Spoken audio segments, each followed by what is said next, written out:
Hello everyone, welcome to English grammar tutorial class. আজ আমরা sentence ইমপ্রুভমেন্টের 3 নম্বর ক্লাসে চলে এসেছি। তোমরা জানো আমরা সেন্টেন্স ইমপ্রুভমেন্টকে একদম বেসিক থেকে শিখছি। আমরা স্টেপ বাই স্টেপ টাফ লেভেলের দিকে যাব। আগে যদি আমরা সহজগুলো না শিখি তাহলে আমরা কঠিনগুলো করতে পারবো না।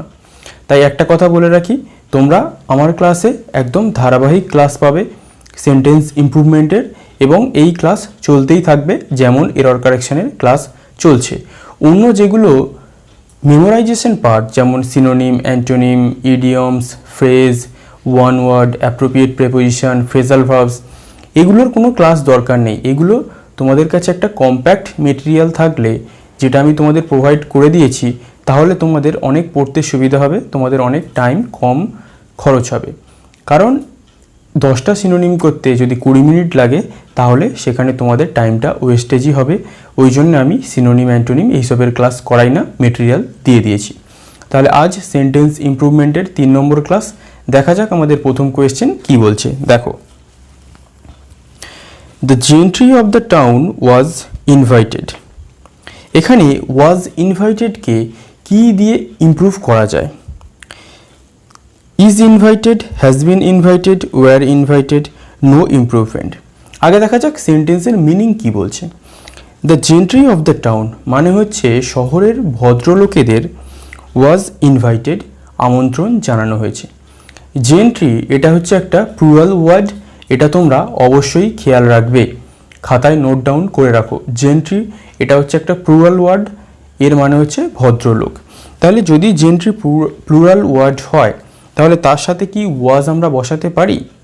অবশ্যই বসাতে পারি না, কারণ ওয়াজ আমরা সিঙ্গুলার সাবজেক্টের সাথে বসাই। তাহলে ইজ ইনভাইটেড এটাও singular, has been invited, has এটাও সিঙ্গুলার, ওয়্যার ইনভাইটেড আমন্ত্রণ জানানো হয়েছিল, জেন্ট্রির সাথে আমাদের ওয়্যার ম্যাচ করে গেছে। তাহলে এখানে ওয়্যার ইনভাইটেড দিয়ে আমাদের সেন্টেন্সটাকে ইমপ্রুভ করতে হবে। কারণ কি, জেন্ট্রি যেহেতু একটা প্লুরাল ওয়ার্ড, তাই তার সাথে আমাদের যে ভার্ব সেটাকেও প্লুরাল নিতে হবে। ক্লিয়ার? তাহলে আমাদের সঠিক উত্তর কি? Option C. পরেরটা দেখা যাক। আফটার দ্য রিটেন এক্সামিনেশন, লিখিত পরীক্ষার পরে, you will also have an oral exam. তোমার একটা মৌখিক পরীক্ষা থাকে, আমাদের যে 10 নম্বরের হতো মৌখিক পরীক্ষা, যেখানে কোনো লেখালেখির ব্যাপার নেই, শুধু মুখে পরীক্ষা, ইন্টারভিউ টাইপ। তাহলে এখানে দেখো অপশান, এই অ্যান ওরাল এক্সাম এটাকে ইমপ্রুভ করতে হবে। অপশানে কি আছে? Practical, viva voce, vocal, no improvement. তাহলে আমরা এটাকে কি দিয়ে ইমপ্রুভ করতে পারি? যদি আমরা একটা সঠিক মিনিং করতে চাই, এটাকে আমাদের করতে হবে ভাইভা ভয়েস, যেটা আমাদের একটা মডার্ন ইংলিশে ভাইভা ভয়েসকে বলা হয় কি? মৌখিক পরীক্ষা। তাহলে ওরাল পরীক্ষা যেটা আমরা বলতাম সেটা একটা ভুল ইউজ, আমাদের কি বলতে হবে? Viva voice. ক্লিয়ার? তাহলে আমাদের কি দিয়ে ইমপ্রুভ করতে হবে? অপশান বি দিয়ে। পরেরটা কি? The regular use of alcohol, অ্যালকোহলের প্রত্যেক দিন ব্যবহার বা প্রত্যেক দিন পান করলে, অনলি ইন স্মল কোয়ান্টিটিজ, খুব কমই পান করলেও, tends to cause mischief in many ways to various organs of the body. এর মানে হচ্ছে অ্যালকোহল যদি আমরা কম করেও পান করি, তাও বিভিন্ন অর্গান বা অঙ্গ প্রত্যঙ্গে এটা প্রভাব ফেলে, এটা কি? খারাপ করে দেয়। তাহলে অনলি ইন স্মল কোয়ান্টিটিজ এটাকে ইমপ্রুভ করতে হবে। কি দিয়ে ইমপ্রুভ করতে দিয়েছে দেখা যাক। Though in small quantities option A, even in a little quantity, even in small quantities, no improvement. তাহলে দেখা যাক, দো ইন স্মল কোয়ান্টিটিজ যদিও খুব কম পরিমাণে, তাই কি? Even in a little quantity এমনকি খুব কম পরিমাণে, ইভেন ইন স্মল কোয়ান্টিটিজ এমনকি ছোট্ট পরিমাণে। তাহলে কি? Even in a little quantity তার মানে কি? যদি খুব সামান্য পরিমাণেও পান করা যায় তাহলে কিন্তু ওটা আমাদের শরীরে গিয়ে ক্ষতি করবে। তাহলে even in a little quantity হয়ে যাবে আমাদের সেন্টেন্স ইমপ্রুভমেন্টের সঠিক উত্তর। ক্লিয়ার? পরেরটা দেখা যাক।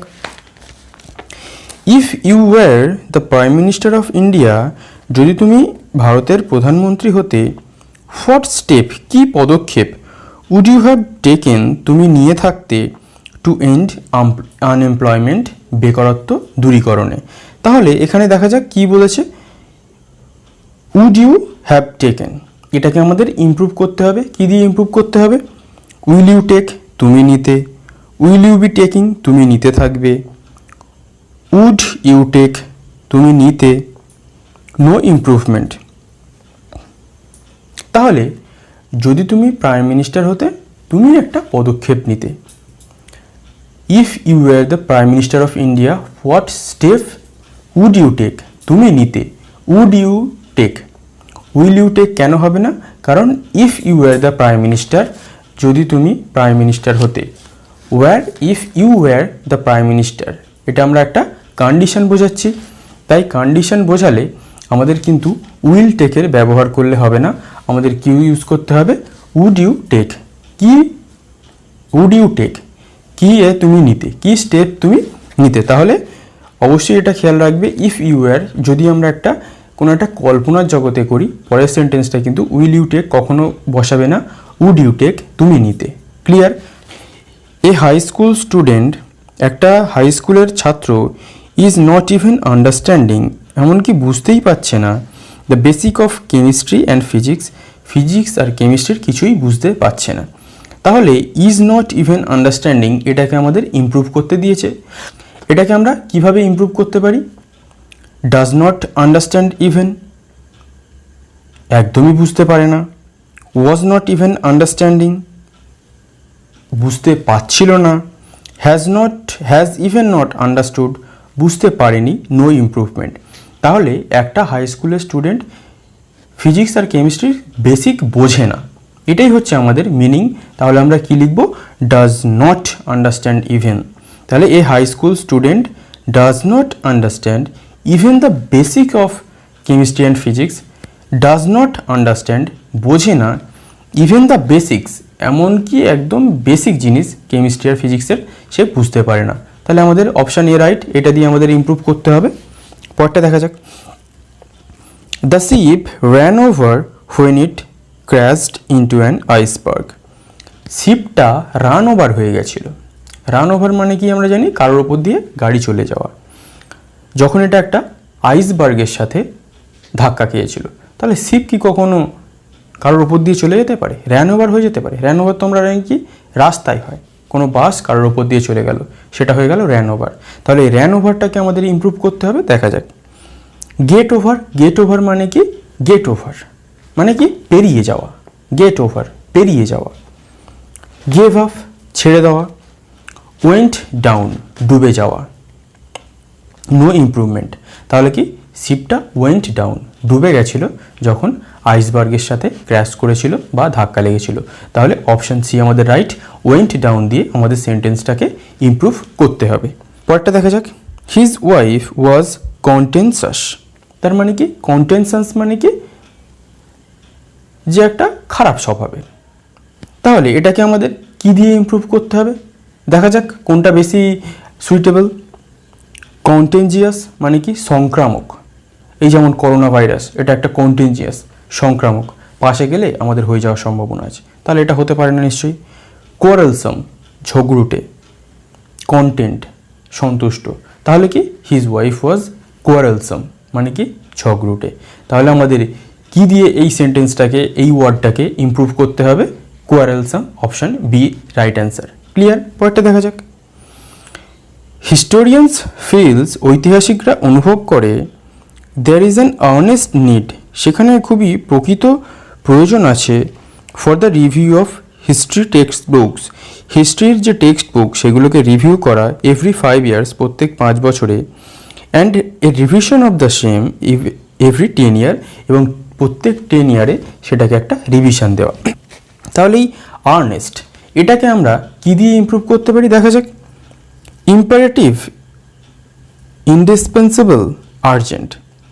তাহলে হিস্টোরিয়ানরা একটা আন্তরিক প্রয়োজন মনে করছে না একটা আর্জেন্ট প্রয়োজন মনে করছে? খুব তাড়াতাড়ি এটা দরকার, এই রিভিউ করা, রিভিশন করাটা। তাহলে এটা কি হবে? আর্জেন্ট নিড, খুব তাড়াতাড়ি যেটার প্রয়োজন। তাহলে আমাদের আর্নেস্টটাকে ইমপ্রুভ করতে হবে আর্জেন্ট দিয়ে। অপশান সি হচ্ছে আমাদের রাইট অ্যান্সার। ক্লিয়ার? পরেরটা দেখা যাক। My car broke off on my way to the office, আমার রাস্তায় গাড়িটা কি বিকল হয়ে গেছিলো বা খারাপ হয়ে গেছিলো। এই ব্রোক অফ দিয়ে আমরা কি ইমপ্রুভ করব, এই ব্রোক অফটাকে কীভাবে আমরা ইমপ্রুভ করতে পারি দেখা যাক। ব্রোক আউট মানে কি, ছড়িয়ে পড়া। ব্রেক ইন, ব্রোক, ব্রোকেন, তাহলে ব্রেক আউট ছড়িয়ে পড়া, ব্রেক ইন ঢুকে পড়া, ব্রেক ডাউন বিকল হয়ে যাওয়া। ব্রেক ডাউন বিকল হয়ে যাওয়া মানে হচ্ছে খারাপ হয়ে যাওয়া। তাহলে গাড়ি ব্রোক ডাউন, গাড়িটা খারাপ হয়ে গেছিলো অফিসে যেতে যেতে। তাহলে আমাদের ব্রোক অফটাকে ব্রোক ডাউন করে দিলে আমাদের সঠিক সেন্টেন্স হয়ে যাবে। তাহলে অপশান সি হচ্ছে আমাদের সঠিক ইমপ্রুভমেন্ট। পরেরটা দেখা যাক। Freedom is a wonderful thing, স্বাধীনতা খুবই ভালো জিনিস। ফর জিমি ওয়াজ এগার টু এক্সপিরিয়েন্স ইট, জন্যে জিমি উৎসাহী ছিল এটাকে অভিজ্ঞতা করতে। তাহলে ফর দিয়ে দেখা গেল আমরা ঠিকঠাক মিনিং করতে পারলাম না, তাহলে ফরটাকে কী দিয়ে আমরা ইমপ্রুভ করব দেখা যাক। যদিও জিমি এগার উৎসাহী ছিল এটাকে এক্সপিরিয়েন্স করতে, অ্যান্ড এবং, বাট কিন্তু, তাহলে আমাদের কি হবে অ্যান্ড। কেন অ্যান্ড হবে দেখো, freedom is a wonderful thing, স্বাধীনতা খুবই ভালো জিনিস। অ্যান্ড জিমি কী ছিল, ওয়াজ এগার উৎসাহী ছিল, টু এক্সপিরিয়েন্স ইট এটাকে অভিজ্ঞতা করার জন্য। তাহলে আজ আমরা যে 10টা কোয়েশ্চেন করলাম, এখান থেকে আশা করছি তোমাদের একটা ধারণা ক্লিয়ার হচ্ছে কিভাবে সেন্টেন্স ইমপ্রুভমেন্ট আমরা করি। এটা হচ্ছে একদম বেসিক লেভেলগুলো আমরা আগে করছি, এরপরে কিন্তু আমরা অ্যাডভান্স লেভেলে চলে যাব। আগে কিছু ক্লাস যদি বেসিক লেভেল আমরা করে নিই, তাহলে যখন আমরা অ্যাডভান্স লেভেলে যাব তখন দেখবে তোমরা এটাকে করতে খুবই স্বাচ্ছন্দ্য বোধ করবে। আর একবারে যদি আমরা অ্যাডভান্স লেভেল থেকে শুরু করি তাহলে কিন্তু আমরা সেন্টেন্স ইমপ্রুভমেন্ট ভালোভাবে করতে পারবো না। আর সেন্টেন্স ইমপ্রুভমেন্ট যখনই আমি তোমাদের করাবো, তোমরা চেষ্টা করবে এইগুলো খাতায় নোট ডাউন করতে, বিভিন্ন যে আমি ইম্পর্টেন্ট কথাগুলো বলবো মিনিংগুলো বলে দেবো, তাহলে কিন্তু অন্যান্য যে সেন্টেন্স ইমপ্রুভমেন্টে সেখানেও তোমরা একটা ধারণা পেতে পারবে যে কীভাবে সেখানে ইমপ্রুভমেন্টটা হচ্ছে। এই ইমপ্রুভমেন্ট আর এরর কারেকশন প্রায় শুধু একটা আলাদা নাম দিয়ে দিয়েছে সেন্টেন্স ইমপ্রুভমেন্ট। সেন্টেন্স ইমপ্রুভমেন্ট আর এরর কারেকশন আমি আগেও বলেছি, এখনও বলেছি, প্রায় একই কনসেপ্ট।